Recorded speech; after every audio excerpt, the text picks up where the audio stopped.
আকাশে মেঘ সব সময় থাকে না, ঠিক তেমনি বিপদ কেটে গেলে আলোর দেখা পাওয়া যায়। না পাওয়ার কষ্টগুলা আপনাকে কোনোদিনই মুক্তি দেবে না। হারিয়ে যাওয়া মানুষটাকে এক নজর দেখার তৃপ্তি কখনোই মিটবে না। দুনিয়ার ভাষায় যেটা পারফেক্ট, সেটা আমার কাছে শুধু একটা মরুচিকা। দায়িত্বমান কেয়ারিং হাজবেন্ড পাওয়া সত্যি মেয়েদের কাছে কঠিন একটা ভাগ্যের বিষয়।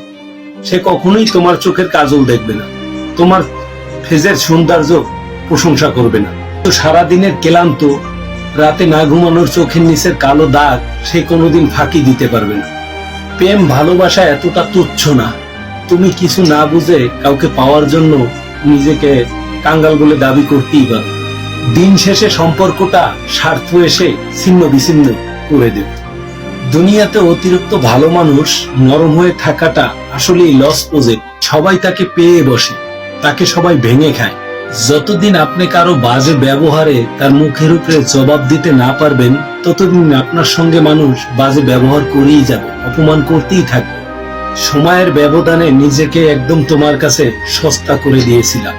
নিজের মনের বিরুদ্ধে গিয়ে পরিবারের কথা শুনে যদি কেউ কাউকে বিয়ে করে, সে প্রতারক। মনের পক্ষে থেকে যদি পরিবারের কথা না শুনে কেউ কাউকে বিয়ে করে, সে অরিজিনালে আপনাকে ভালোবাসে। জানি না আমি তোমার মতন অকৃতজ্ঞ মানুষের দেখা পেয়ে গেছি, আসলে নিজেকে আর অকৃতজ্ঞ করতে পারলাম না। পরিচিত মানুষ সবার কাছে আমার জানার ইচ্ছা জাগে যে আমি মানুষটা কেমন। সম্পর্কের শুরুতেই যদি কেউ মনে করে সে আমার থেকে অনেক ভালো, সে আমাকে অনেক বেশি ভালোবাসে, তাহলে সে নিজের কাছে নিজেই অপরাধী। আসলে ভালোবাসা সস্তা জিনিস না। সপ্তাহে 2 বার ডেটে গেলে 10 বার আই লাভ ইউ বললেই ভালোবাসা হয় না। টাইমলাইনে প্রতিদিন প্রকাশ করলেই ভালোবাসা প্রকাশ পায় না। তোমার জন্য যে ছেলেটা উন্মাদ ছিল, সেই ছেলেটি এখন পুরোপুরি নীরব হয়ে গেছে।